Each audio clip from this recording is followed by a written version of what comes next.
What I'm going to show you here today is how to clean a walleye. A few things before you even get started. A lot of people aren't using the proper tools when they clean the fish. This is your variety kitchen knife, very stiff, and the fillet knife is a lot more flexible, and it's got a longer, much narrower blade, so that's better for getting around bones and that stuff. Another thing is get one of these Kevlar gloves. This one's made by Normark. It's a Rapala product. The fish is slippery. It's got sharp fins. It's got sharp gill rakers here. It's got sharp teeth. And what are you doing? You add a sharp knife into the equation. So it's not a matter of how you're going to hurt yourself, it's when. So what I do is I take the fish and turn it on the side like this. Go this far until you feel the head stops and the flesh starts, and I make a cut all the way down behind the fins.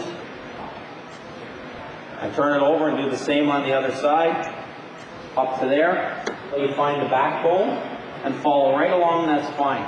That's how far I'm sticking that knife in on the first cut, less than an inch. So you follow down along the spine until you get to the top of the next fin here, and go all the way through. The reason for that is I'm past the rib cage, and then all the way to the tail. Do the same on the other side. So again, the first inch of the knife until you get to here, then all the way through, and then the down pressure like I showed you earlier, I'm pushing down on the knife and guiding it along the backbone. Now you make short sweeping strokes, letting the knife follow around the rib cage. When you catch your fish, a lot of guys put them in the live well and leave them there, and then when it's time to clean them, they're kind of soft. It's better if you ice them down. What I find is if you throw them right on ice, even for a half an hour, 20 minutes prior to cleaning the fish, it firms up the meat and it cuts a lot easier.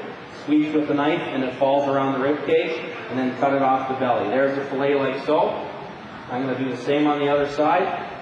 Again, just let the knife walk along the rib cage.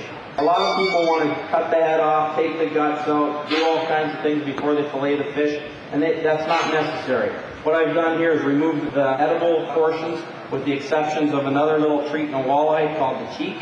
What I do is just follow the natural contour of it's a little morsel of meat there, and cut that off, and you get that. Do the same on the other side. And then the only thing you're left with is the garbage. And the gloves, by now everything's slippery and slimy. The glove helps you hang on. And all you're doing is running your knife along the skin and separating the flesh from the skin. Okay, that's one. Same thing with the other one. Make the cut along the skin, hold on to it there, and just separate the flesh. All fish have a lateral line. You see this discolored meat down the section here? Some call it mud line, lateral line. On a walleye in particular, there's a little set of bones in there also. I'm going to show you a quick way of taking that out. Take that lateral line out and get rid of those bones. What I do is I make a cut on either side of that. So what you're left with is basically a cut on either side. Then all you do is take it. It's just like a zipper on a coat. Pull like that, pull like that. That discolored meat's removed, and the little set of pin bones is in that. With the lateral line removed, they freeze better and they don't get that gamey, fishy taste. A lot of people throw that chunk in a frying pan. If you notice, the tail section's much narrower than the back. You've got everything uniform to size so that when you cook it, everything's cooks the same. So I'll take the backs and I'll half them. Looks like you got more fish too when you do that.